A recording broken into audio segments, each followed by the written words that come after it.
Committee will come to order. Committee meets today to have a hearing on nuclear deterrence in the 21st century. I ask unanimous consent that my complete opening statement be made part of the record. I'm afraid we're going to have votes here in a few minutes. Let me just say that in my view, our nuclear deterrent is the cornerstone of all our defense efforts, as well as a source of stability around the world.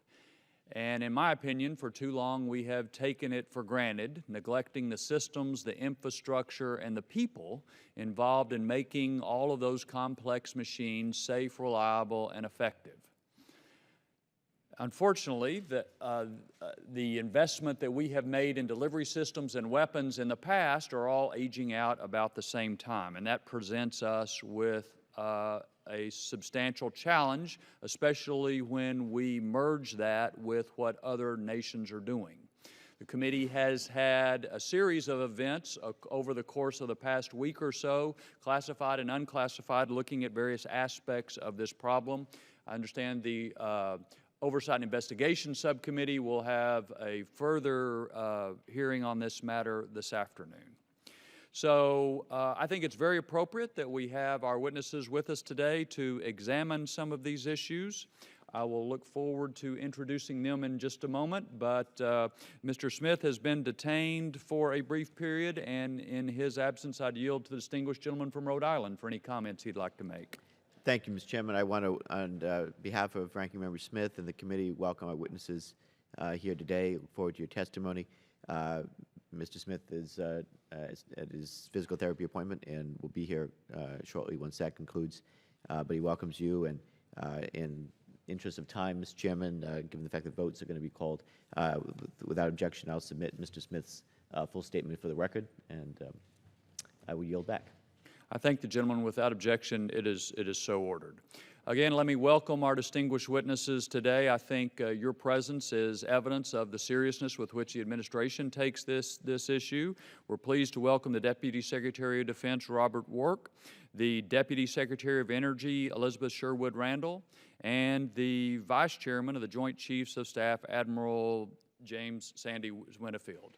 And let me also say, Admiral, that the odds are this may be your last hearing in front of the House Armed Services Committee, and my memory is something like 37 years of service to our nation. And may I say thank you for all of those years, not only in your current job where we've been able to work with you on a number of issues, but an incredible history of service. And so thank you and congratulations. Mr. Secretary, Secretary Work, you're recognized for any comments you'd like to make. And without objection, all of your written statements will be made part of the record.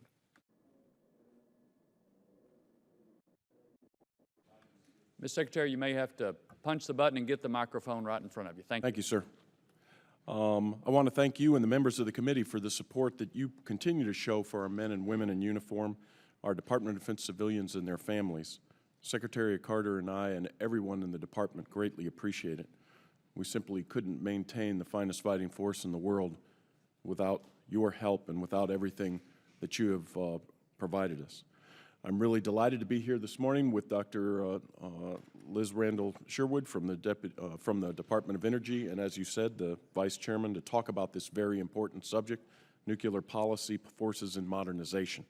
I'd just like to touch briefly on 3 points: the critical role that our nuclear forces continue to play in our national security, the continuing importance of nuclear deterrent forces given recent changes in the security environment, and the actions the Department is taking to make sure that we maintain a safe, reliable, and effective nuclear force. Now, as the Chairman and the Vice Chairman say constantly, the survival of our nation is our most important national security interest. The fundamental role of the U.S. nuclear force is to deter an attack on the United States, which is the only existential threat to our nation. Extended deterrence provides protection to our allies and partners, enhances alliance cohesion, and serves our non-proliferation goals. Now, while we seek a world without nuclear weapons, we face the hard reality that Russia and China are rapidly modernizing their already capable nuclear arsenals and North Korea continues to develop nuclear weapons and the means to deliver them against the continental United States. So a strong nuclear deterrent force will remain critical to our national security for the foreseeable future. I'd like to address Russia's provocations. As members of this committee well know, senior Russian officials continue to make irresponsible statements regarding Russia's nuclear forces, and we assess that they are doing it to intimidate our allies and us. These have failed. If anything, they have really strengthened the NATO alliance solidarity. Moscow continues to violate the INF Treaty in our estimation, and our goal is to return them to compliance to preserve the viability of that treaty. Under any circumstances, however, we will not allow them to gain significant military advantage through INF violations. We are developing and analyzing response options for the President, and we're consulting with our allies on the best way forward here. Now, let me just say this about Russian military doctrine that sometimes is described as escalate to de-escalate. Anyone who thinks that they can control escalation through the use of nuclear weapons is literally playing with fire. Escalation is escalation, and nuclear use would be the ultimate escalation. As Secretary Carter recently said, Moscow's nuclear saber-rattling raises questions about Russia's commitment to strategic stability and the profound caution and respect that world leaders in the nuclear age have shown towards the brandishing of these weapons. China is also doing nuclear upgrades. They're placing multiple warheads on their ICBMs. They're expanding their mobile ICBM force. They continue to pursue a sea-based element for their nuclear forces. However, we assess that this modernization program is designed to ensure they have a second strike capability and not to seek a quantitative nuclear parity with the United States or Russia. North Korea, they continue to expand their nuclear weapons and missile programs, and in response, we continue to improve our national missile defenses and conventional counterforce options, and our current plans will keep us ahead of North Korean capabilities in our estimation. So given the importance of nuclear weapons as well as this volatile 21st century national security environment, the President has directed that we maintain a safe, secure, and reliable triad of strategic nuclear delivery systems while adjusting the force levels to the New START treaty. This is the highest priority for the Department of Defense. We've developed a plan to transition our aging systems. As the Chairman said, they all are they're reaching the time where they will age out. Carrying out this plan is going to be a very expensive proposition, and we recognize that. It's projected to cost DoD an average of $18 billion a year from 2021 through 2035 in FY16 dollars. Without additional funding dedicated to strategic force modernization, sustaining this level of spending will require very, very hard choices and will impact the other parts of the defense portfolio, particularly our conventional mission capability. Now, this modernization we have delayed, and we cannot do further any delays without putting the safety, security, and effectiveness of our forces at risk. So the choice that we're facing, quite frankly, Mr. Chairman and members, is that keeping the existing force or modernizing the force, the choice right now is modernizing or losing deterrent capability in the 2020s and 2030s. That's the stark choice that we're faced with. We appreciate that this committee has recognized this problem, including legislation to establish a strategic deterrent fund. We now believe we have to decide how to resource the fund and the challenge we think we need to talk about and how we solve this, because it is a very pressing issue. So I look forward to discussing this issue with you and the other Defense Oversight Committees, and I look forward to your questions. Thank you, sir. Secretary Sherwood Randall, floor is yours. Thank you, Chairman. Member Smith and members of the committee, Mr. Rogers as well, who I had the privilege of traveling with to our Idaho National Lab. I appreciate this opportunity to discuss the Department of Energy's role in supporting U.S. nuclear deterrence in the 21st century. Secretary of Energy Moniz and I appreciate the priority that this committee places on nuclear matters, given their significance to our national security and the emphasis that President Obama has placed on ensuring the safety, security, and effectiveness of our nuclear weapons as we seek to reduce global nuclear dangers. Today's hearing is an important step in our ongoing effort to build a strong national consensus on the role for and management of the United States nuclear deterrent. I'm honored to testify alongside my two close colleagues from the Department of Defense. The Departments of Energy and Defense share a solemn responsibility for delivering the nuclear deterrent, and we work on this in tandem, with DOE providing the weapons and DoD providing the delivery systems. Our two agencies collaborate through the Nuclear Weapons Council to improve communication and to increase coordination throughout the budget cycle. Our cooperation is strong and deliberate, as you will hear today. This cooperation depends upon the leadership of experienced members of our military, like Admiral Sandy Winnefeld, who, as the chairman noted, will be retiring after 4 years as Vice Chairman of the Joint Chiefs at the end of July. It has been a privilege to work closely with Admiral Winnefeld throughout the administration, and we've joined forces frequently on issues of direct relevance to this hearing. I'd like to take this opportunity to publicly thank Sandy for his many years of extraordinary and dedicated service to our nation. We are all aware that the United States and our allies and partners face grave and growing nuclear dangers. As President Obama said in his April 2009 Prague speech, the threat of nuclear war has gone down, but the risk of nuclear attack has gone up. With these dangers in mind, the Obama administration has set forth a clear two-pronged nuclear strategy. First, we must reduce the threat of nuclear proliferation. And second, we must maintain a safe, secure, and effective nuclear deterrent.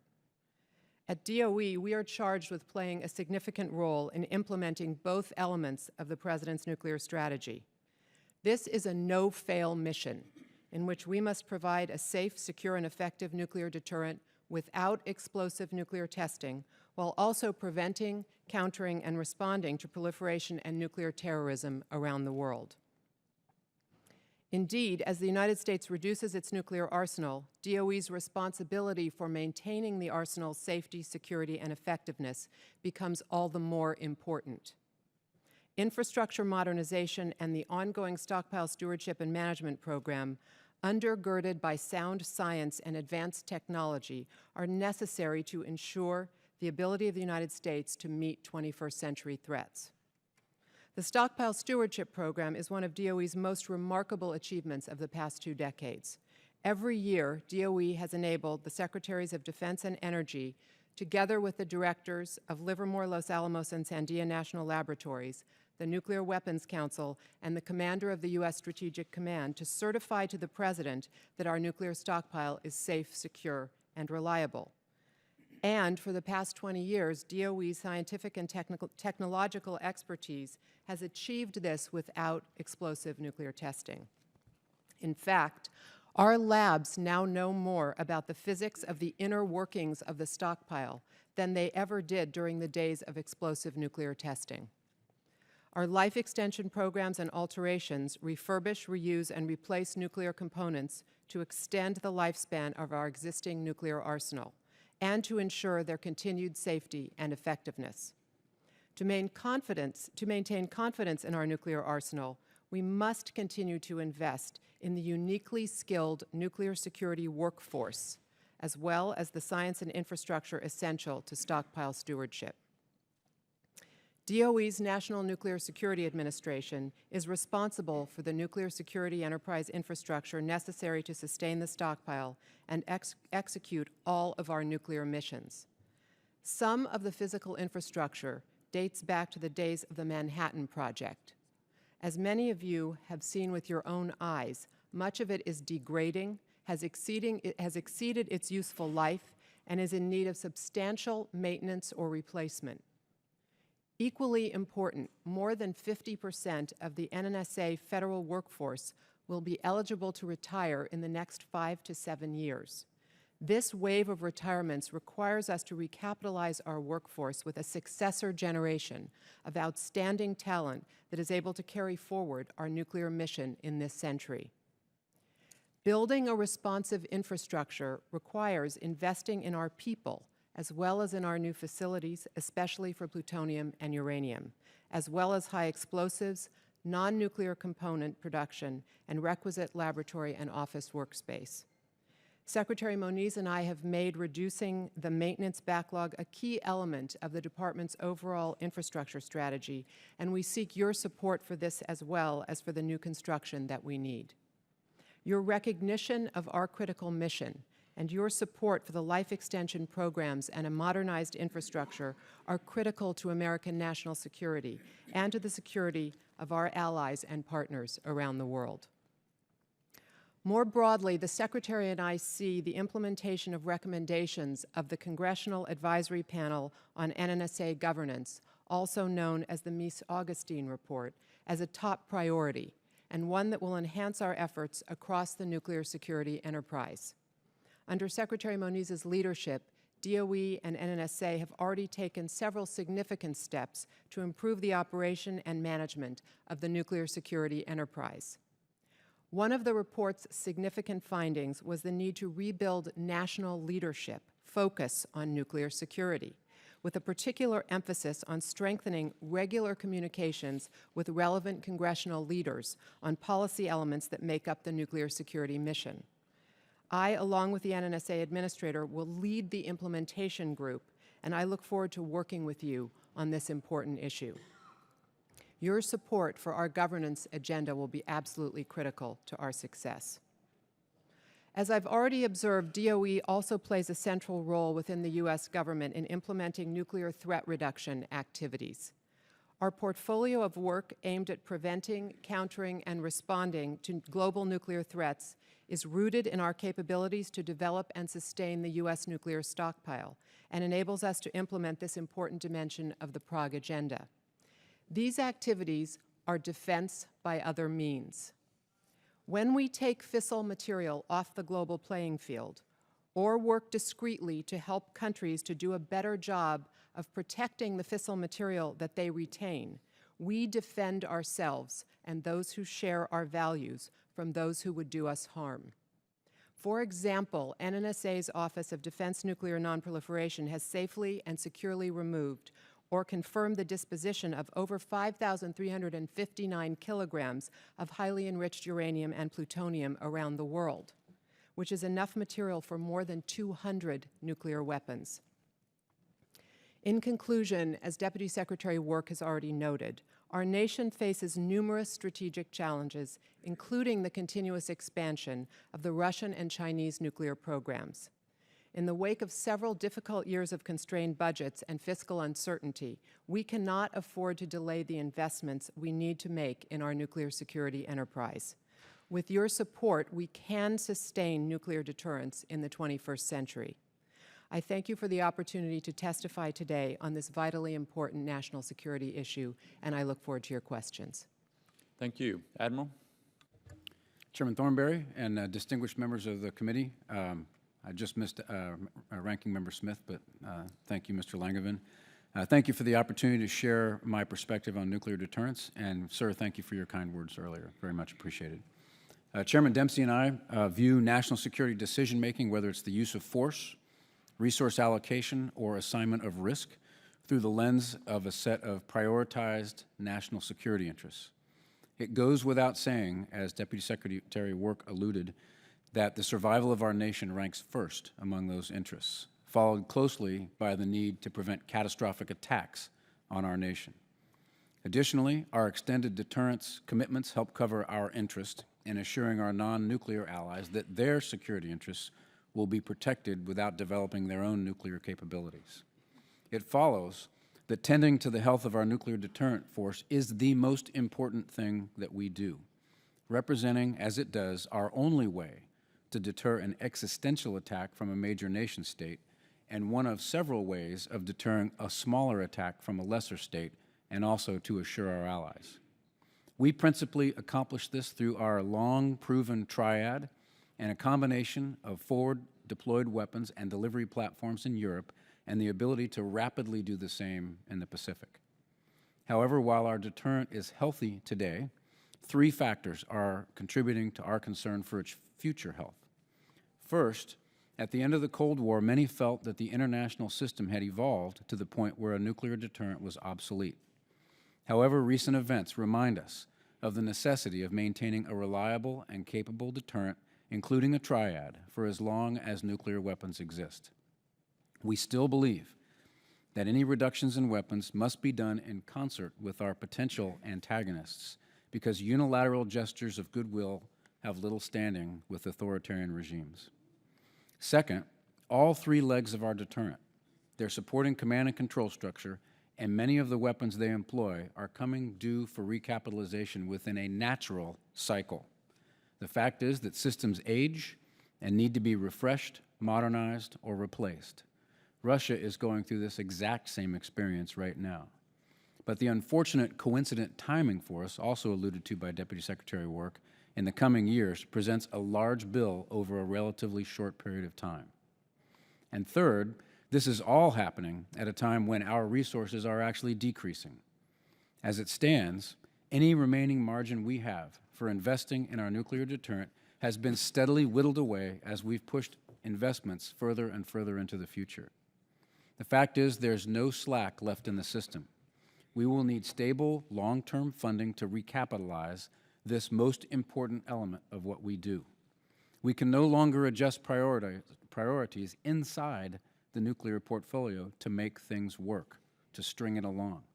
That implies that absent some other form of relief, because this is our highest security interest, we're going to have to reach into the other things we do to protect other national security interests.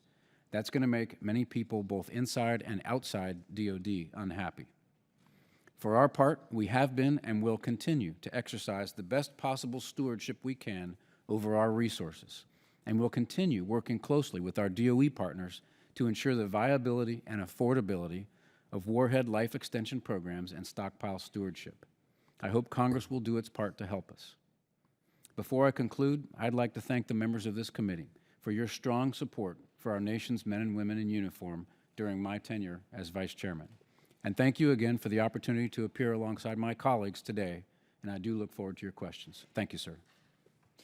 Thank you, sir.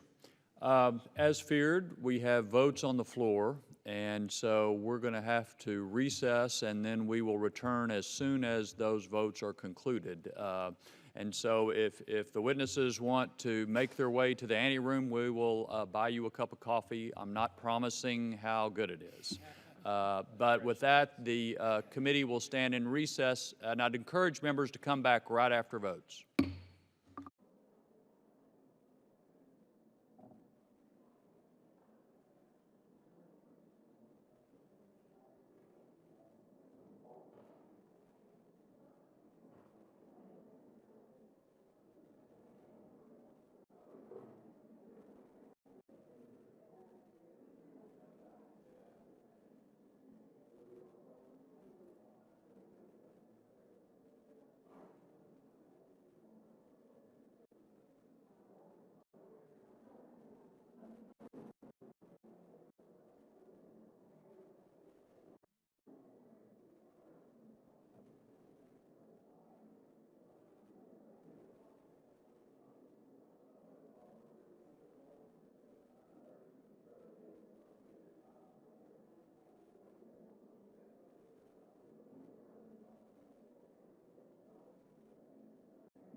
Committee come to order again. Thank y'all for your patience. Let me ask a couple things as other members are making their way back from the floor. Secretary Work last November, then Secretary Hagel, issued a message to the force on nuclear deterrence. And let me read a quote from that message. It said, "Our nuclear deterrent plays a critical role in assuring U.S. national security, and it is DoD's highest priority mission. No other capability we have is more important." Is that still the case? Do you agree with that or not? Yes, Mr. Chairman, I absolutely do, as does Secretary Carter. You know, one of the issues that we found in the Nuclear Enterprise Review is that once the Strategic Air Command was disestablished in 1991, over a long period of time between there and about 2008, we stopped thinking of the nuclear deterrence mission as a mission and more of a function.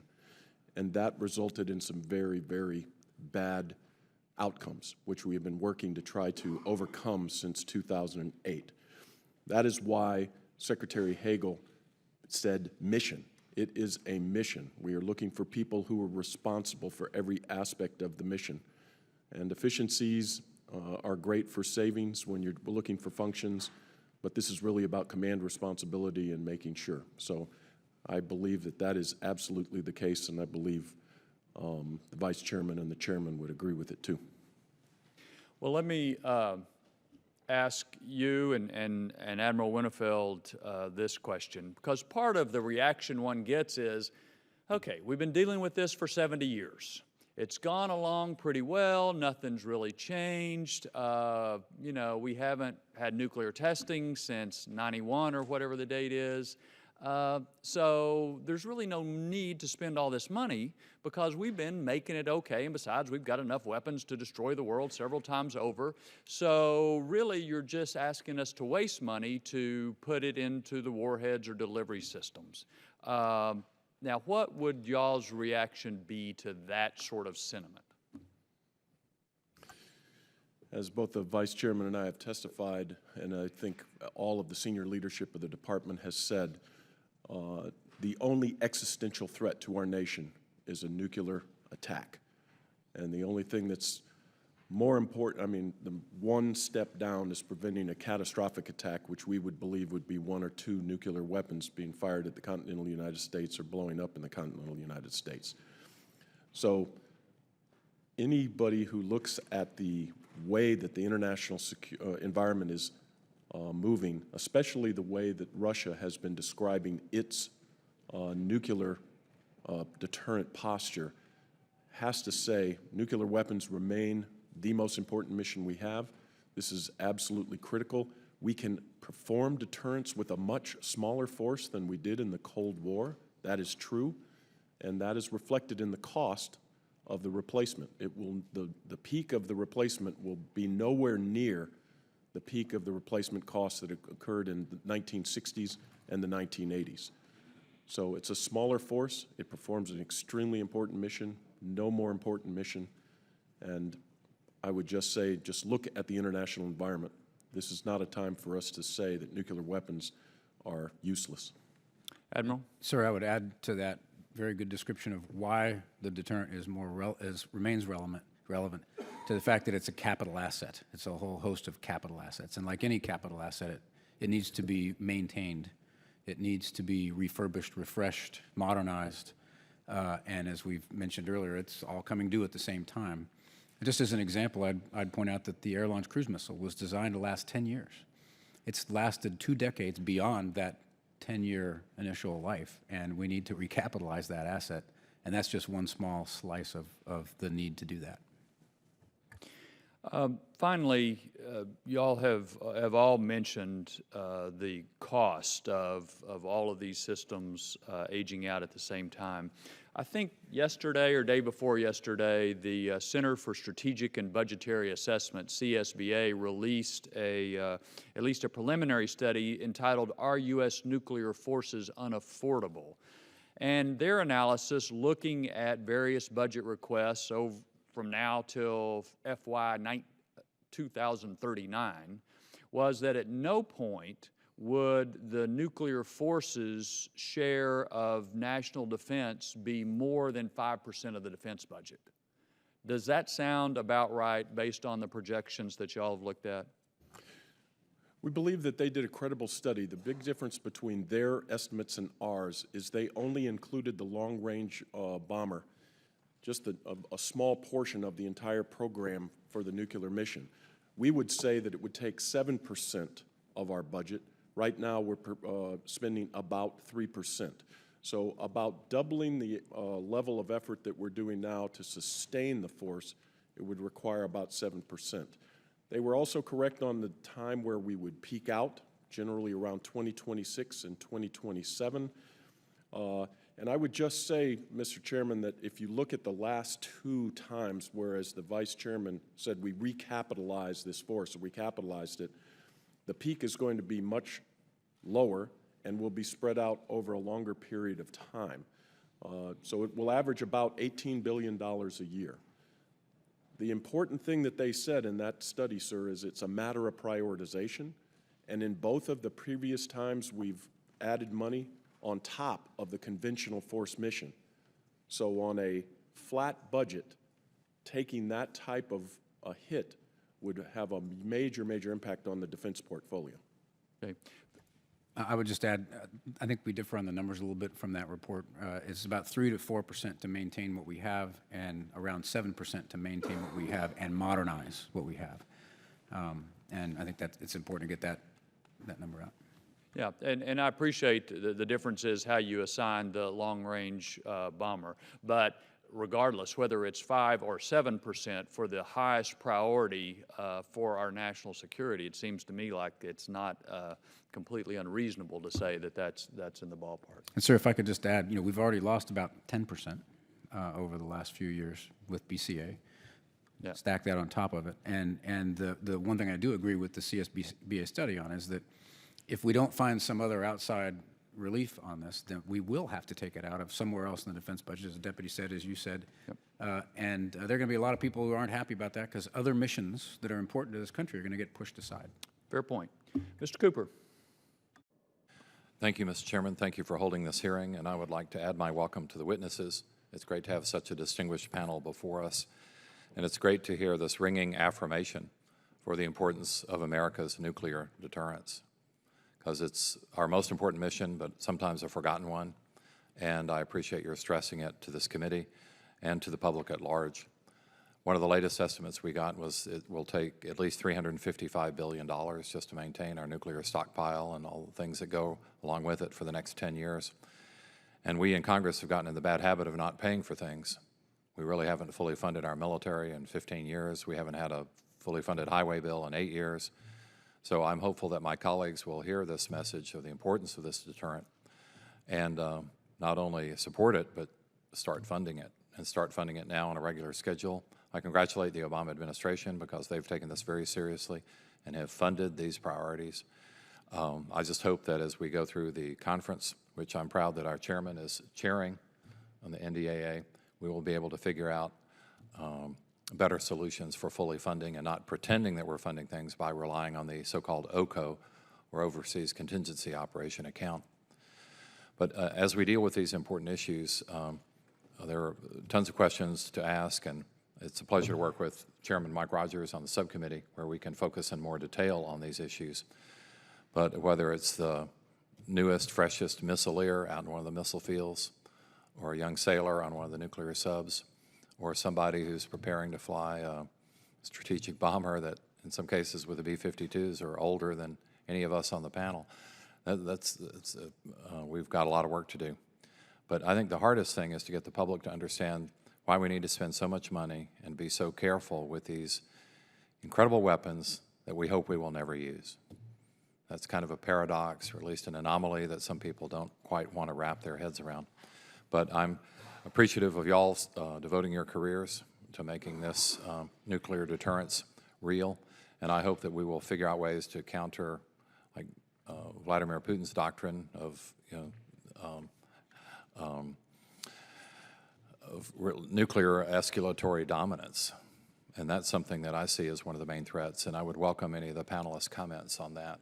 The best way to counter a new and a different sort of threat than perhaps we've seen before. Well, sir, it's interesting. We have been trying to de-emphasize the role of nuclear weapons in our national strategy, whereas Russia has been trying to emphasize it. It's primarily because they believe that they are at a conventional disadvantage against us. So they emphasize that for deterrence. And what we have said is using that type of escalatory language is extremely troubling because of the dangerous implications that it has, that you might use a nuclear weapon to de-escalate a crisis. Once you escalate, and there is no way for us to be able to foresee what would happen after that. So we are asking the Russians to moderate their language and to continue to talk with us on the New START, make sure that they're in compliance on New START, and potentially even reduce the number of weapons below that.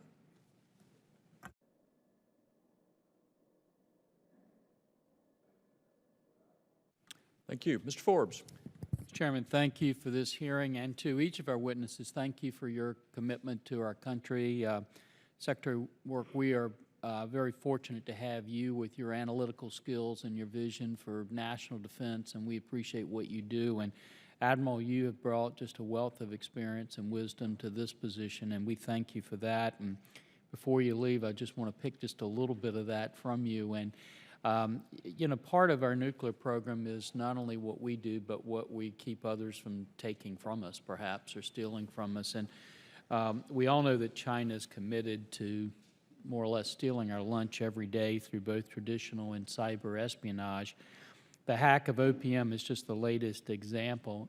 Do the Chinese steal our naval technology and apply it to their Navy? And as a corollary to that, are you aware of any evidence concerning China stealing U.S. civil nuclear technology and diverting it to its nuclear Navy?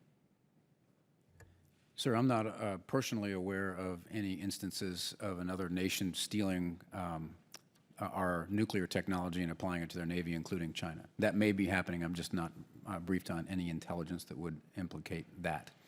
I think it's well understood that there is cyber espionage that occurs.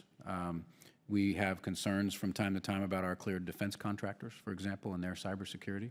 And I know that Frank Kendall and AT&L is working hard to tighten that up as best we can. I was reflecting on this earlier. You know, we talk about nuclear matters. As a sort of graduate of the Navy nuclear propulsion program, one of the things that has intrigued me over the years is the element of human performance that program inculcates into its people is very applicable to protecting ourselves in the cyber world.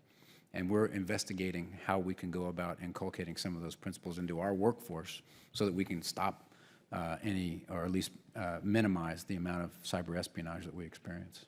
And for any of our witnesses, do you have any suggestions of steps we should take to ensure that China can't take our technology and upgrade their ballistic missile submarines or their Navy nuclear reactor technology? I think you're referring to the China 123 provision, sir. We're very concerned, and we want to make sure that any agreement that we have in this regard is not used to allow them to have a quieter plant, for example. But as of this point, I know of no Chinese espionage that is looking, is trying to specifically on this aspect of it. But I defer to Secretary on the China 123 if there's anything on there. Thank you, Mr. Forbes. Our judgment is that the agreement protects our interests, and it also provides opportunity for our industry to have markets that are very significant for the United States and that allow us to advance the kinds of safety and performance standards that we want to see other countries adopt in their civil nuclear programs. Good. Thank Well, you. Thank you all for your service and for being here. With that, Mr. Chairman, I yield back. Thank you. Ms. Langevin? Thank you, Mr. Chairman. I want to thank our witnesses for your testimony today. Admiral Winnefeld, as the chairman noted, this may be your last appearance before the committee, and I just want to thank you for your service to our nation. You've made great contributions to our men and women in uniform and to our national security, and our nation is greatly in your debt. Madam Secretary, if I could start the question with you. In the category of good, better, best, given the fact that our adversaries are clearly modernizing their nuclear programs, how do you assess our program? Is the refurbishment program adequate enough? Is it best? Or would we be serving our nation better by designing a new nuclear warhead with all the modern safety features and surety features that we could build in, given how far technology has advanced? Or are we, is best doing what we're doing and just refurbishing? Thank you, Mr. Langevin. We, together with the Department of Defense through the Nuclear Weapons Council, set the requirements for modernization of our stockpile. And it is our judgment that what we have committed to doing in the 3+2 strategy for modernization ensures that we will retain the deterrent capability that we need to defend the United States and our allies and partners around the world. We're confident of this work. We believe that the requirements that are presented in the 3+2 strategy will enable us to deter any adversary. It also enables us to reduce the stockpile in a way that makes it safer and more secure. And therefore, we judge that this is the right strategy going forward and are working very hard to implement it. Thank you. I'd also like to ask some questions about non-proliferation programs. Can you describe the importance of radiation portal monitors as a component of a larger suite of technologies designed to prevent additional states and actors from acquiring nuclear materials? Thank you for giving me the opportunity to answer that question. These radiation portal monitors are part of what we have previously called a second line of defense program, and that is a critical part of our efforts to ensure that the movement of fissile material across borders does not go undetected, because as we know, the most important part of a country or a group's ability to build a nuclear weapon is getting access to that fissile material. And so what we want to do is ensure that everywhere possible we have detection capabilities in vulnerable places to allow us to know in real time when something may be moving, so that it can be interdicted and so that it can be secured against acquisition by those who would do us harm. Secretary Work, perhaps for you or Madam Secretary, whichever would be appropriate, how would you characterize the cybersecurity measures in place to protect our nuclear enterprise, and how resilient are our systems? The threat of cyber attack on all of our systems we take very, very seriously, sir. And obviously on nuclear issues, we take that the most seriously, because they're some of the most important. As we've said, it is the most important mission we have. We are doing a wide variety of reviews on all of our systems, all of our platforms. We're concerned about our cyber vulnerabilities everywhere, and we continue to really look at it closely. Right now, I would judge it to be satisfactory. I think we need to obviously continue to pay attention to that, and something I'm very concerned about in particular. So thank you, Secretary. Admiral Winnefeld, does the New START Treaty remain in the U.S. national interest? And then I have some other follow-up questions if time allows. Yes, sir. We believe the New START Treaty does remain inside our national interests. We monitor continuously other nations and their behavior. We believe that Russia is adhering to the New START Treaty, as far as we can tell. The principal value to me of that treaty is our ability to verify what it is they're doing, and we'd love to have complete transparency, but we believe the verification measures we got in that treaty are adequate for us to have a better understanding of what they're doing. So yes, sir, we do believe that the New START Treaty is still in our interest. Thank you. To all witnesses, on the issue of verification, how important are verification detection to detect cheating? A 2014 Defense Science Board concluded that much work remains to be done on verification and detection technologies and interagency cooperation. Do you agree, and what gaps remain? And that one you may have to do for the record. It's up to you. If y'all don't mind supplying that answer for the record, we'll try to keep moving with our limited time and some more votes coming up. But I appreciate the gentleman. Thank you, Mr. Turner. Thank you, Mr. Chairman. As we look back over the recent events that have been happening with Russia, there is no good news. Things keep getting worse. We have dangerous and aggressive nuclear threats and exercises directed against the United States, NATO allies, and its neighbors. We have Putin himself conducting nuclear weapons exercises. Imagine if our president conducted a nuclear weapons exercise, what international criticism there would be, but yet they defy that criticism and go to the next step of even adopting an openly discussed doctrine that Russia intends to use nuclear weapons early in a conflict to what they call de-escalate and get the United States to back down, which is just inconceivable in my mind, that someone would think the use of nuclear weapons is a de-escalation, because our doctrine, of course, is it is an escalation. Russia continues to brazenly violate the INF Treaty as well as numerous other arms control obligations without a response from the U.S. and the INF Treaty. Not to mention the invasion and occupation and annexation of Crimea and the steadily more overt actions that they're taking for hybrid warfare in eastern Ukraine. So, Admiral Winfield, what message would you want to send to the American public and to our allies, and in contrast directly to Putin, about the dangerous path that Russia is taking? Thank you for the question. I think you've made a fairly good message yourself in your question. I would say it's very important that the Russians understand that far from being de-escalatory, first use of nuclear weapons in a conflict like that, it risks uncontrolled escalation. The Russians are good mathematicians. They should consult chaos theory and things like that it's almost impossible to completely predict what the outcome would be of such a use of nuclear weapons, however small. So they need to understand that we're not falling for this trap. We are determined to protect and defend our allies within the commitments we've made to the NATO alliance, and we will do that. And bluster and threats of use of nuclear weapons, as Deputy Secretary Work said in his opening statement, are destined to fail. We will not let that deter us from defending our allies. Well, thank you, Admiral. I appreciate those strong words.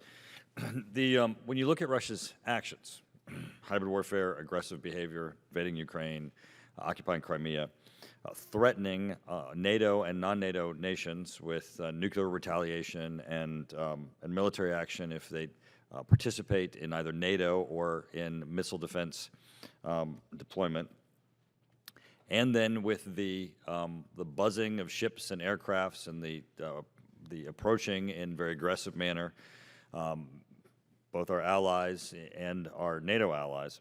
What do you believe the risks are of a conflict in Europe with Russia, and with Russia's announced doctrine of seeing nuclear weapons as de-escalatory, and they're practicing the use of those weapons? What do you see of the risk of such a conflict escalating to a nuclear exchange?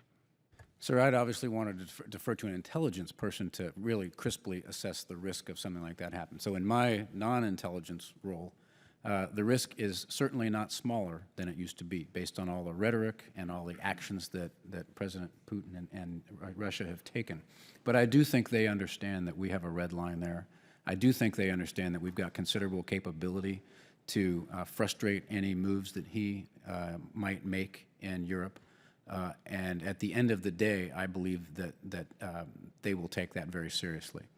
We can't let down our guard in that regard in any way, shape, or form, and we're not. That's why we're investing more in the European Reassurance Initiative.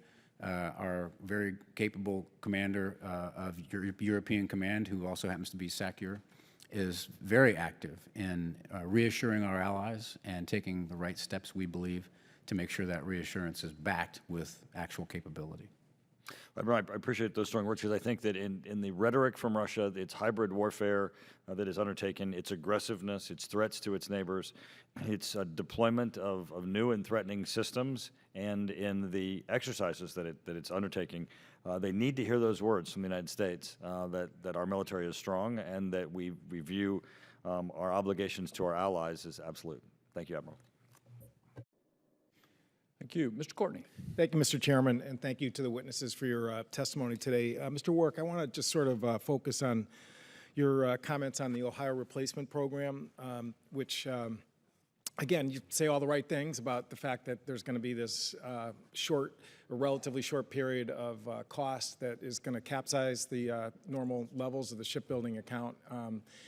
You know, somebody who's been on Sea Power for the last 8 years, frankly, we've had that testimony over and over again, and there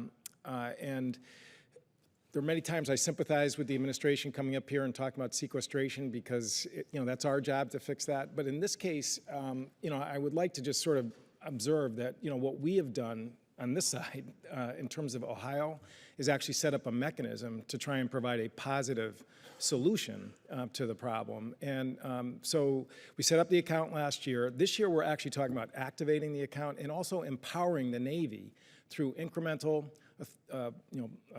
purchasing authority, multi-year purchasing authority to really give them the tools to deal with this, you know, very challenging cost issue, which everybody, again, says the right things, that it's you know, the highest priority for our nation. And again, if we don't do it, we're gonna drain you know, the other conventional forces. This morning, in fact, General Dunford spoke to the Shipbuilding Caucus and spent a large portion of his remarks about the fact that we need to deal with this. We had a surface combatant hearing last week where Admiral Mercado came over, same thing. You know, the conversation just always like migrates to this issue. And so there were 2 high-profile amendments on the floor of the House. Mr. Forbes, who's not here, and myself and others, you know, on a bipartisan basis, led the charge to protect this upgrade of the fund.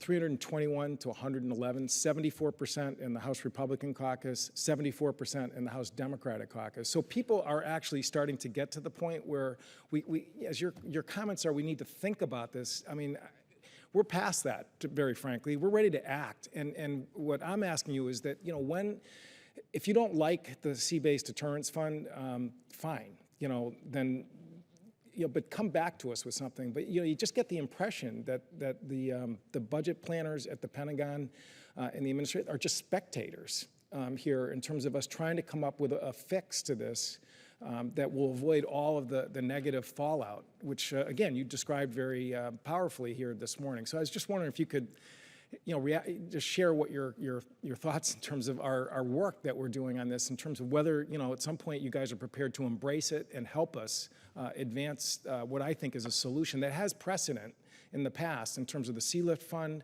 and ground-based missile defense. Thank you, sir. This is our #1 mission. We're going to pay for it no matter what. In the past, the Congress has added money for strategic modernization during periods of these times where we're starting to recapitalize, and we hope that is going to happen again. And we very much appreciate the theory of the case behind this fund. We believe that there is going to have to be something like that to help us through. As I said, up until this time, it has been theoretical. In 2021, as you know, sir, the first Ohio replacement, we pay for. If we paid for it all in that single year, it would be a $7 billion add to the Navy, and they average only about $15 to $16 billion a year in their entire shipbuilding account. It would be enormously destructive to the Navy to have to fit that in within their top line. So we want to work with you, and we are anxious to work with you on figuring out how to do this. But I just wanted to foot stomp something that the Vice Chairman said. It's one thing saying that we would eat it within a fixed top line. That would cause enormous disruption to our program, not just in the Navy, but across all of our services. So we're anxious to work with you, sir, and we need to do it. Well, I'd like to tease out a little more from you because, again, what we've done is create a mechanism within the budget process again, giving, I think, the incremental authority, all the tools that we know worked with Virginia and carriers, and I hope at some point, the powers that be are going to kind of spit it out here in terms of whether or not they're willing to use this fund, which obviously the huge vote in Congress shows that we're ready, and in fact we're moving forward, and we hope that the administration is going to help us solve this problem. With that, I yield back. Thank you. Mr. Rogers. Thank you, Mr. Chairman, and thank all the witnesses. And Admiral Winnefeld, thank you very much for your service. Congratulations on retirement, upcoming retirement. 2 weeks ago, this committee received the State Department's second straight non-compliance report about Russia's violation of the INF Treaty. And for many years prior to these last 2 years' official reports, we had evidence of their non-compliance. And it's against that backdrop that I want to ask this. The committee learned in December that the Joint Staff was conducting an assessment of possible military responses to Russia's non-compliance. And my understanding is that that assessment, and you briefed us on that assessment, by the way, in March, and we appreciate that. It's my understanding that Chairman Dempsey has forwarded proposed responses to the President. Admiral Winnefeld, do you have a time frame that you can suggest to us that you will get some direction from the White House as to military responses to Russia's continued INF violations? Sir, I don't have a specific timeline for you. I know it's something that the interagency policy committees and so on are looking at, consulting with allies on. I don't think that we want to necessarily rush into a definitive move because we would like to bring Russia back into this treaty.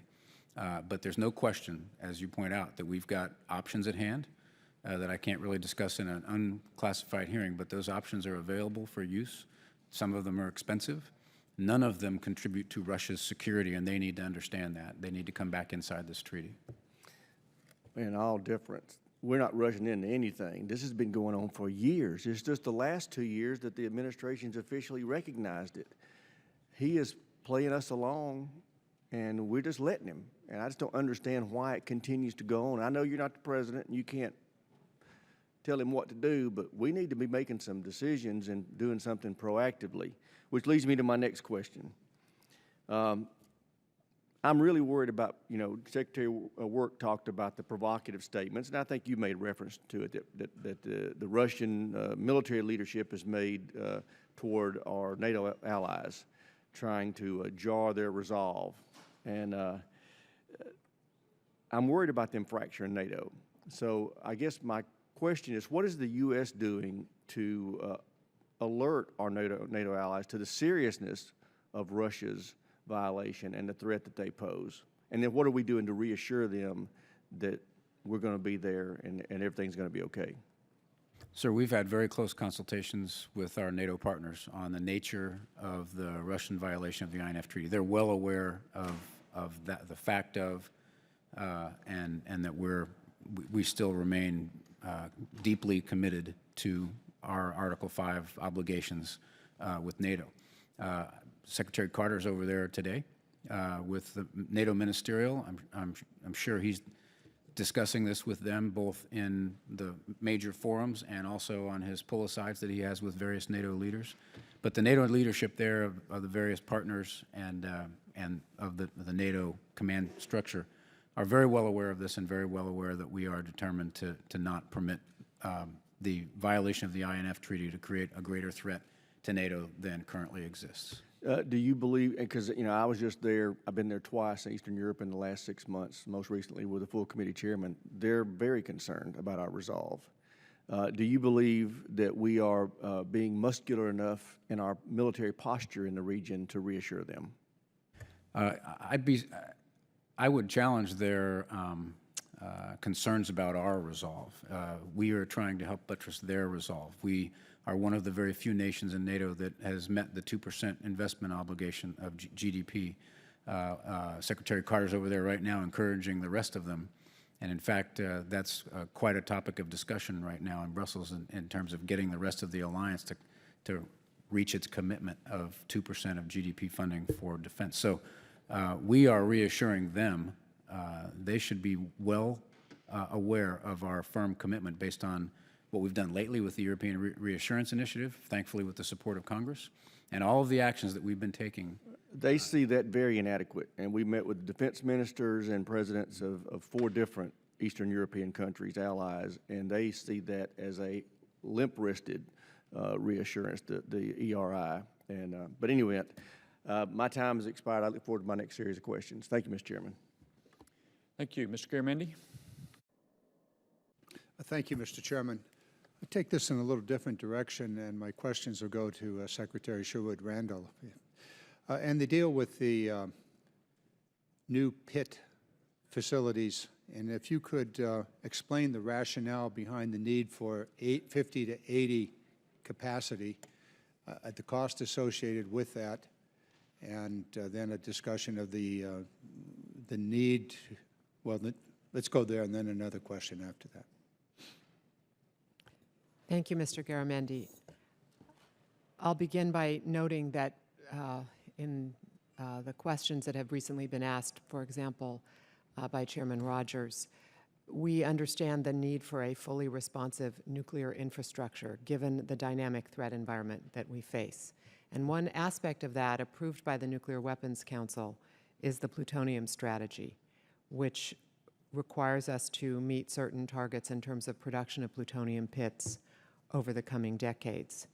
That strategy will enable us to move out of an old facility built in 1952 by 2019 at Los Alamos and produce up to 30 plutonium pits per year by 2026, which will be necessary to ensure that we can continue our life extension programs, and construct and operate additional capabilities to produce up to 50 to 80 pits by 2030, again, giving us the flexibility, should we need it, given the dynamic threat environment, And the to cost? utilize those pits.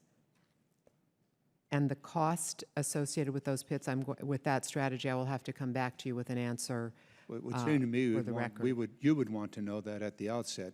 There seems to be some shortage of money for all of this. So what's the cost? So, as you have heard, we face very significant budgetary challenges on this front, and the requirement for investment to enable us to have a responsive infrastructure is significant. Has the committee considered revamping, updating the existing facility? We did consider that in the scrutiny that the Secretary and I and the National Nuclear Security Administration leadership have applied to the planning for major infrastructure projects has been very significant. And what we have done is set up a whole new process for examining the kinds of buildings that we need to build to recapitalize that infrastructure to ensure that we do it in the most effective way from a taxpayer perspective. It seems to me that the starting point of this is somebody decided you needed capacity 50, now it's 80 pits a year, if I just heard you correctly. And then you backed from there into a facility to accomplish that. But you've not yet told me why you need 50 to 80 new pits a year. Thank you for seeking clarification on this. The objective is to give us the flexibility to produce additional plutonium Why pits should do we we need need the them. flexibility? Because we cannot predict the threat environment that we will face as a nation 10, 20, or 30 years from now, and we want to make sure that we have the infrastructure necessary to respond should a president of the future need to pursue the modernization of our nuclear capabilities in light of those threats. Someday we might want it, and therefore we're going to build it now, and we don't have the money to do so. We can't snap our fingers and produce the infrastructure and the human talent required What to is the support this capacity of the program. current pit production facility? It is at Los much Alamos? lower. It's And it much is lower. what number? And I will have to get back to you. It's on, somewhere between 10 and 20. But I want to confirm it precisely. And that's to you, one so I'll shift do a that. day. Multiple shifts, upgrade of the existing facility could produce far more than the 10 or so today. Check it out and get back to me, please. I promise to do that. Thank you. I think I'm out of time, but there's a whole series of other questions having to do with the MOX facility. And specifically on the question of the September report, is it online? Is it moving forward? And can we expect to see it in September? Would you like me to get back to you for the record on that? No, I'd like an answer now. On- You ought to on- know. Okay, I'm sorry, I thought you said you were out of time. May we continue? You got 22 seconds. Okay, I'll try to speak quickly then. So as you know, both the Senate and the House have asked us to do additional review of the costs of the MOX facility. And we are going to conduct a red team review with the director of our Oak Ridge National Lab to evaluate the aerospace report findings and other findings about the costs associated with this facility to determine the best way forward. Okay, so that's due in September. It is correct. Thank you. And finally, yes, I will take for the record the costs. I will Thank get you. them to you. Thank you. Thank you. Thank you. Mr. Bridenstine. Thank you, Mr. Chairman. I'd like to discuss the Open Skies Treaty. We had a hearing not too long ago called Worldwide Threats, and that was on February 3rd. Lieutenant General Stewart, the director of the Defense Intelligence Agency, was asked about the Open Skies Treaty. The general said this. He said, "The Open Skies construct was designed for a different era. I am very concerned about how it is applied today, and I'd love to talk about it in a closed hearing." We had the chairman of my subcommittee, Mr. Rogers, send a request for information to Admiral Haney, commander of U.S. STRATCOM, and his letter came back and it said, "I agree with Lieutenant General Stewart, director of DIA, in his assertion that the Open Skies construct was designed for a different era." He goes on to say that Russia's application today has gone beyond the original intent of the treaty. He says the United States, in concert with our allies, continues to address these concerns. He says, "I am concerned the treaty has become a critical component of Russia's intelligence collection capability directed at the United States. In addition to overflying military installations, Russia's Open Skies flights can overfly and collect on DoD and national critical infrastructure." Deputy Secretary Work, are you aware that the most recent compliance report from the Department of State indicates Russia is not in compliance with this treaty? I am, sir, and this is something that we'd really like to talk about in a closed hearing, but we are concerned about what Russia is doing, as well as all of their other intelligence activities that are focused on our nuclear mission. Do you have any reason to believe the Russians are using the treaty for reasons beyond what it was ratified for? We are concerned on the way they are operating, as Admiral Haney said.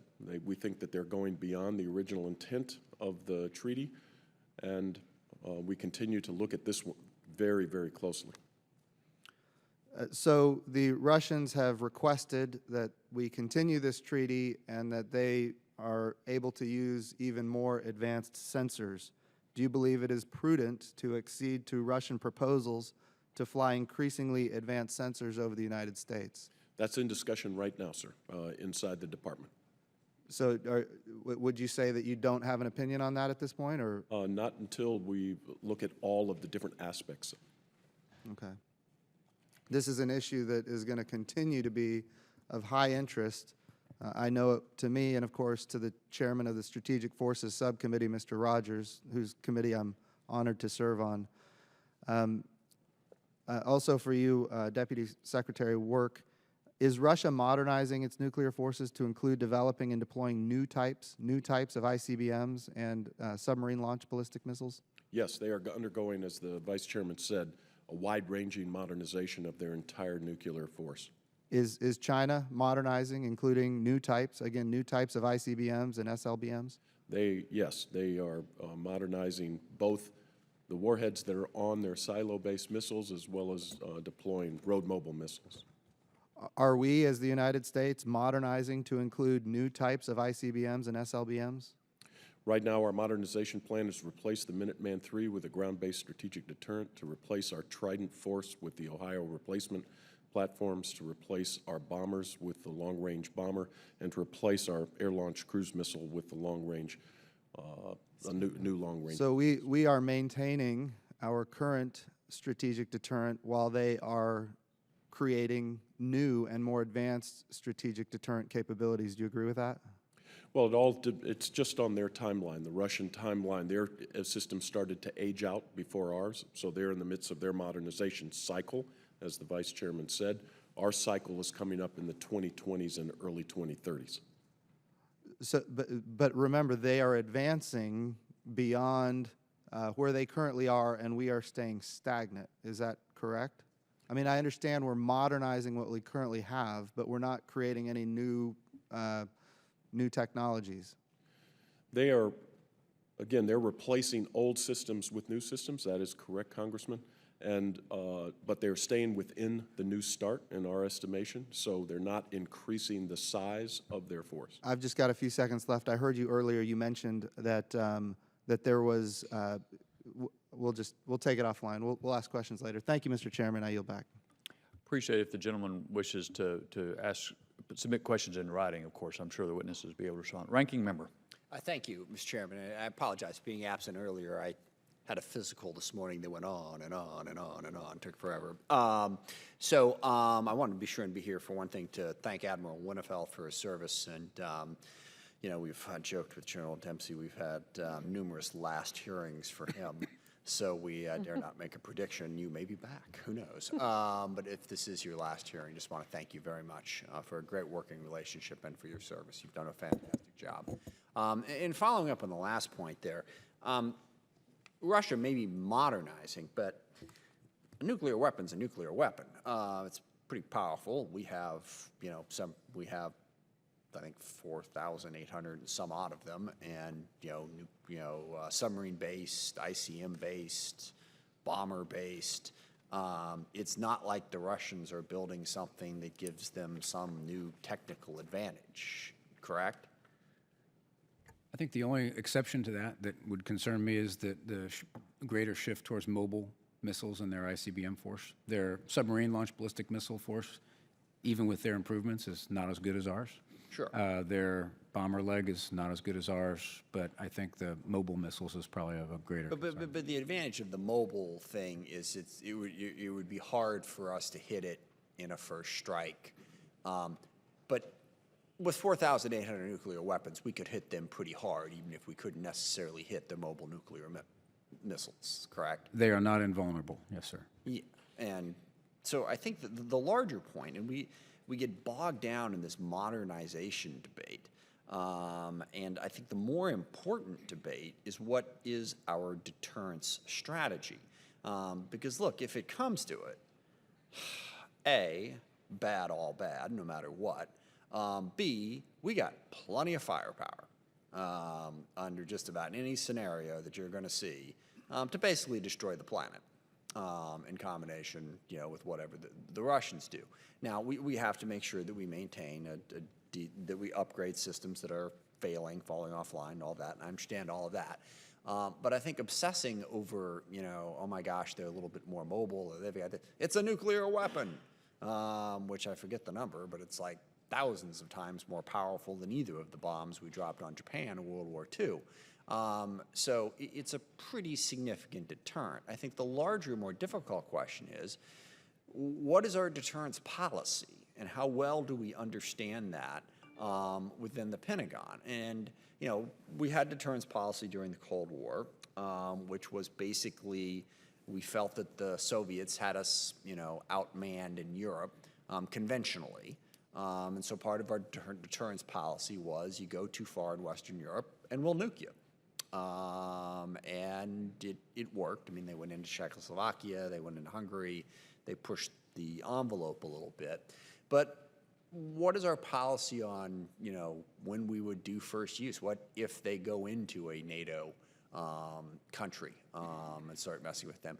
And I would also, I'm interested in the answer to that question, and I would suggest that communication between us and the Russians and us and the Chinese, the Russians being far more important, whatever our differences may be on a wide range of other subjects, a robust communication to make sure that those differences don't lead to us destroying the planet is something that I think should be a huge part of our deterrent strategy. That's why I don't have a problem, even with the differences that we have with China, that we do a joint. We do some joint military exercises. You know, we worked with Russia on Afghanistan. We worked with Russia. We're doing the P5+1 negotiations on Iran. Anything that can make sure that we communicate and don't, you know, inadvertently start Armageddon because of a lack of communications, I think should be a huge part of our deterrence policy. But what is our deterrence policy in terms of use of nuclear weapons, and what is our understanding of Russia's deterrence policy? Well, right now our policy is to achieve nuclear parity with Russia, and that is established under the New START Treaty. Right. We do not assess that China is trying to achieve parity with either us. The primary role of our nuclear mission, our nuclear forces, is to deter an attack on the continental United States, our allies, and our partners. We state very clearly that the use of nuclear weapons will cross an escalatory red line. We do not make explicit what our reactions would be, but we do say that we have the full force of our nuclear arsenal behind us to respond as needed and as the President directs. So our policy is to deter an attack on the United States and try to reduce the role of nuclear weapons in our normal national security strategy around the world. Because Russia now has the conventional disadvantage that we at least perceived ourselves to have during portions of the Cold War. So one of the concerns is that if they feel that they're conventionally outgunned, they might go the nuclear route. And we communicate clearly to them that that will receive a proportional response, regardless of how they view the conventional situation. That is part of our deterrent strategy. If you use a nuke against anybody, then you got at least one coming back at you. It's a very important point, sir. Whenever your conventional and your nuclear deterrence capabilities get out of whack, you tend to rely on one or the other. Right. And the Russians believe that we have a significant conventional force advantage, and therefore they rely more on their nuclear weapons as a deterrent. What we are concerned about is the way they explain their escalatory posture. Right. We believe that is extremely problematic and something that I agree with you that we need to be constantly talking with the leaders of Russia to say, we do not want this to lead to a miscalculation. Right. Thank you, Mr. Chairman. Thank you. Ms. Stefanik. Thank you, Mr. Chairman, and thank you to our witnesses for your thoughtful remarks today. My question is related to, I want to turn to North Korea and Iran. North Korea is continuing to grow a small arsenal of nuclear and advanced missiles. Recently, North Korea claimed that it has tested a new type of missile from a submarine and that they had built a nuclear warhead small enough to be mounted on a long-range missile. Then you have Iran's proliferation of nuclear weapons capability. And as we're on the precipice of a potential deal with the Obama administration, which would allow Iranian production of nuclear fuel to continue, these are very real threats we have today, and it is my belief that we need all possible capabilities available to deter and protect our own national security and our allies. Just this week, Admiral Haney reaffirmed his commitment to strong deterrence against potential threats by North Korea. So I'm wondering, at this point, when some of our most important strategic weapon systems are aging, what do you think this says about our priorities? Well, we believe, as we have said over and over, that nuclear deterrence is our #1 mission. We take it very seriously. We believe that we do have a strong nuclear deterrent. Our force today is, we believe, the best nuclear force on the planet, period. The modernization recycle that is coming up in the 20s is something that we need to face together to make sure that it stays at that point.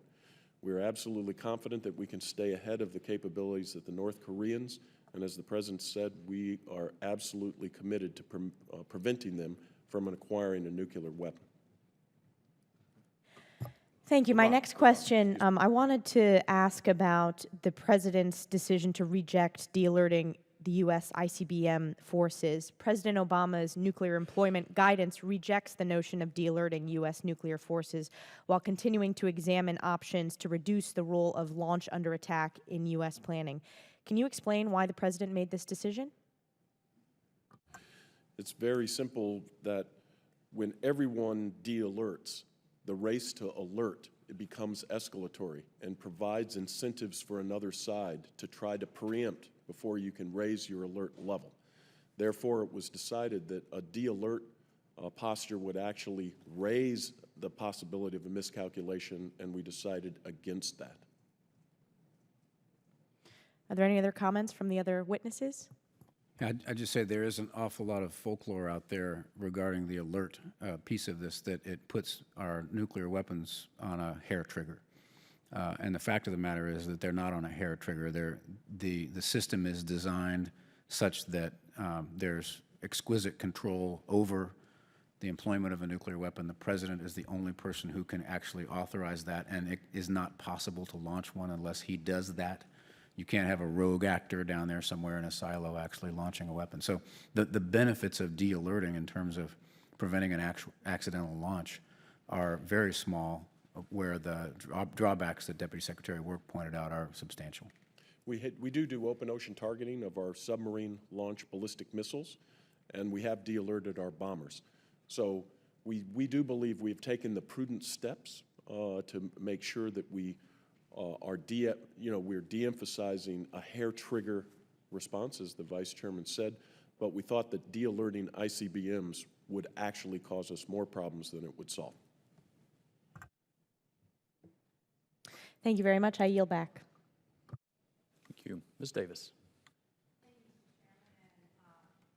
Admiral Winfield, thank you very much for your service, all your contributions to our national security. I wanted to go back to my colleague, Mr. Langevin's question about verification and detection and the importance of that. He had quoted the 2014 Defense Science Board, which concluded that much work does remain to be done on verification and detection technologies and interagency cooperation. And we're talking about our own country, not working with our allies at this time. Do you agree with that? Do you think that there is much? And what are those specific gaps that we need to be sure that we're doing so that we're picking up the problems that exist in the technology and sensors, all that we're using in verification? Ma'am, I'm going to have to review the DSB study. We're very confident that our verification measures for the New START treaty are quite good. And as you know, as we are dealing with Iran, being transparent and verifiable are the absolute two key pillars of what we're trying to do. So I'm not certain of what the DSB said, but I'll be happy to review it and get back with you. Okay, any other comments on that? Are you familiar? Okay. And then we've talked a lot about the modernizing, recapitalization. I think people have had some, different thoughts about that. But I think one of the concerns, at least on the surface, would be that the NSA submits a 25-year plan for how we're going to deal with these issues, and yet the Department of Defense does not. So I think the concern, how is the DoD planning beyond 2025? What is it that we're doing even to think about reducing costs? Because we know that in many situations we have costs that go far out of the realm of what initially was planned. How are we going to manage peak spending? And we may see some of these programs converging as well. Where are we in that? And is that a criticism that's justified in terms of the Department of Defense and not doing that planning that far out, knowing that we're looking at an awfully lot of money here? Congresswoman, we do have a good understanding of what we need to do over the course of the next 20 years. The Ohio replacement program starts first. We'll start replacing our Trident boats first. Then will come the LRSO along with the bomber in the mid-20s. And then will come the ground-based strategic deterrent, which we have to, the Minuteman starts to age out in 2030. We also have a nuclear capability for the F-35, which is planned for a future flight.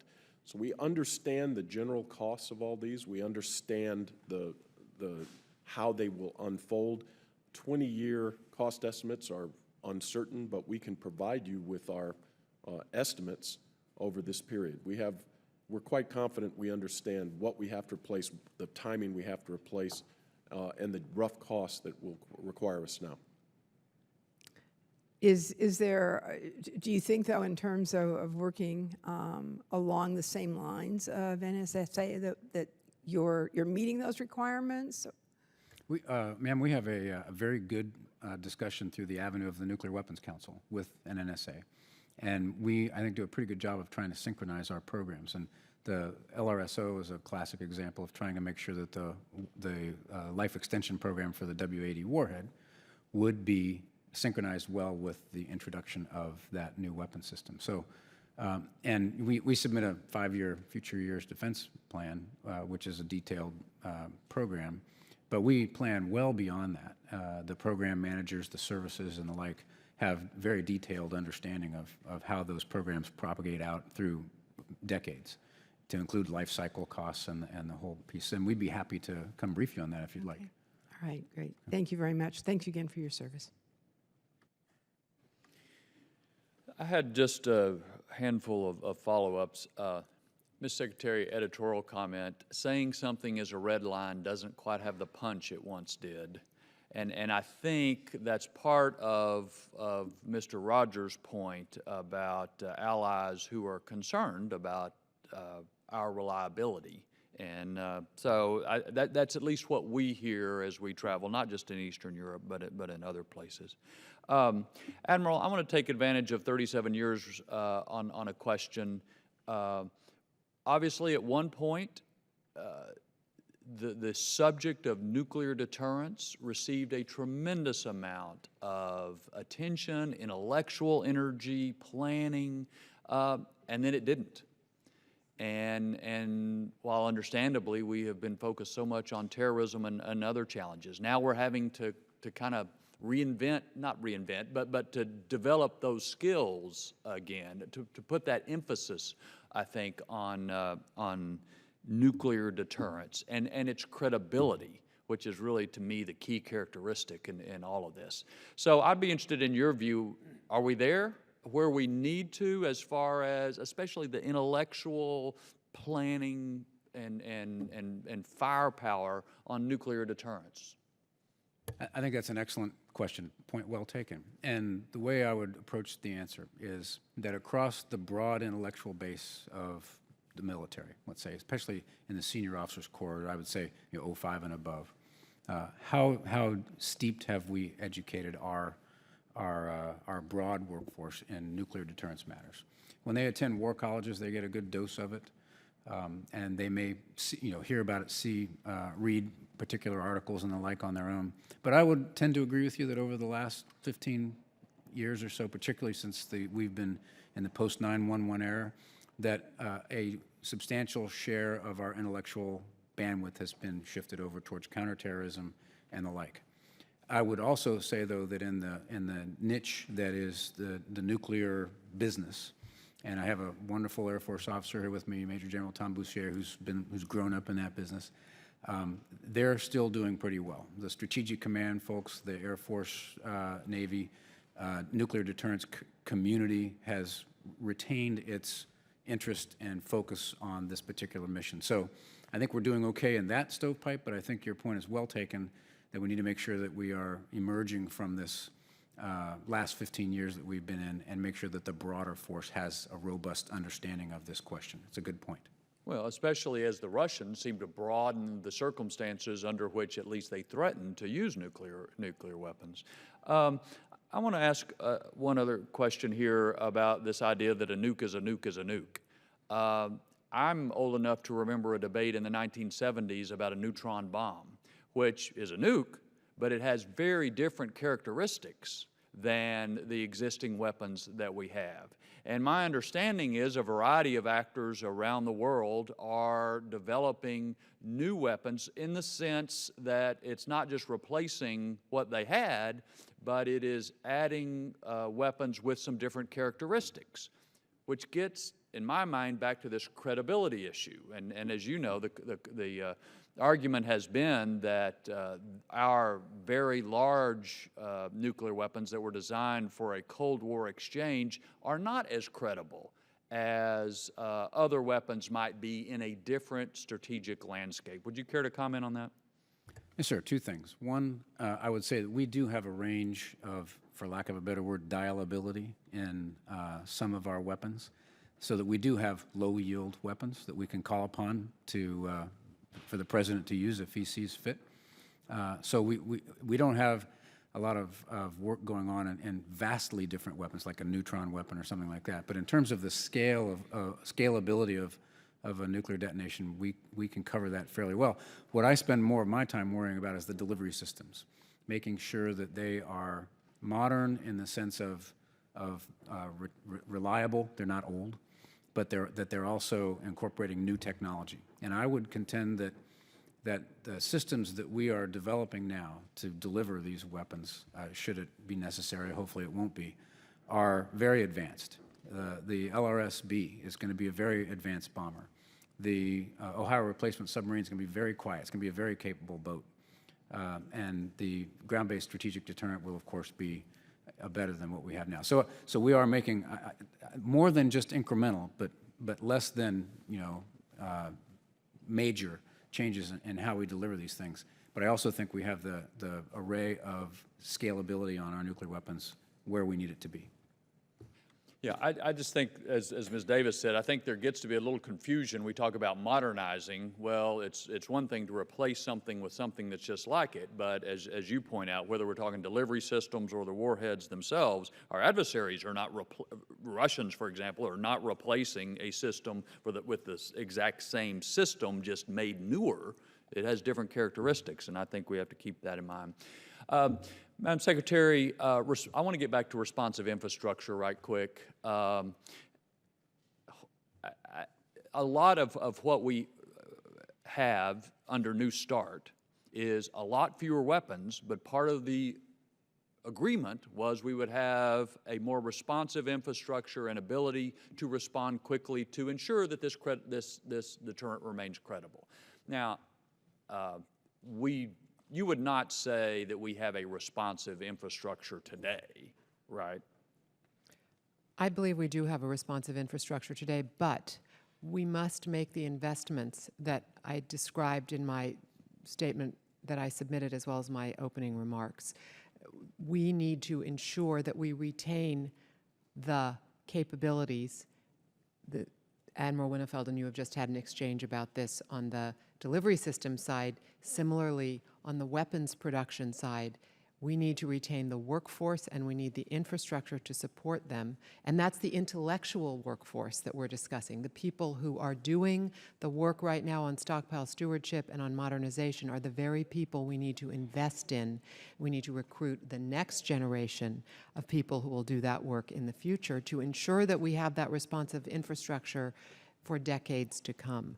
And so I would say now we have what we need, but we have put forward to you an historic budget on this front in this 2016 request to ensure that we're making the investments we need going forward to retain that responsive infrastructure. Because we did suffer, unfortunately, following the New START agreement, from a cutback in the kind of investment that we anticipated in advancing that agreement. Well, I certainly do not want to diminish the importance of the budget request the administration sent up this year, because I do think it's turned things around. But I'm not sure that I'm with you on that our infrastructure is as responsive as it needs to be today, because I just see too much evidence, not only of the people retiring, other people choosing other lines of work, and a variety of problems, some of which we've kind of touched on today, but others of which we haven't. Mr. Chairman, I think together we need to signal to people that this matters. Yep. You're doing that by virtue of holding this hearing. My colleagues and I do it by the work we do every day, and I look forward to working together with you to ensure that we continue to send that signal across our nation. Well, I think that's a very important point, and maybe that's a good point to end on, because I do think whether we're talking about the intellectual bandwidth for nuclear deterrence, whether we're talking about attracting the best scientists to work in our nuclear weapons labs and plants, people need to know that this is the most important element of our nation's security, and it will continue to be, and it will receive the investment that is deserving of that. And so if there's one point I think we hopefully all agree on, it is that we need to continue to attract the best and the brightest and have facilities that can meet the unexpected, because as these machines age, there will be more unexpected. Thank you all for being here. I very much appreciate your testimony and look forward to working with you all at least for a month or longer. So thank you. Thank With that, you the so hearing much. stands adjourned.